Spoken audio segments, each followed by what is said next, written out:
During our visits to the base, Exploring North Carolina had the privilege of working with Dr. Linda Carnes-McNaughton, curator of collections and historical archaeologist at Fort Bragg.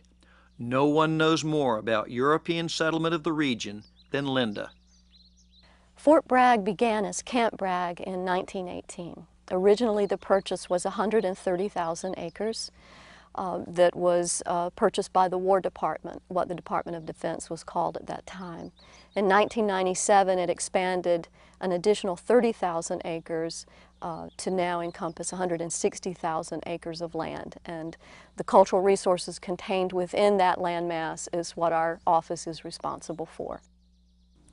A lot of people ask us, why was Camp Bragg established in this area known as the Sandhills? Why here?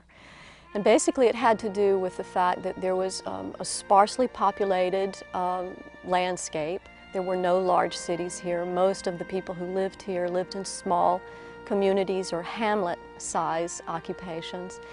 It had access to the railroad, which at the end of World War I is what the Army was very interested in, and that was the way they transported a lot of their goods around the country, is by railroad.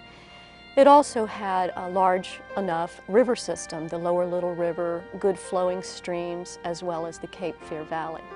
So all of those factors combined made it very appealing to the Army to send down their appraiser, Gilbert Woods. So his first task was to create a cadastral map, a property owner's map of who the current landowners were at that time.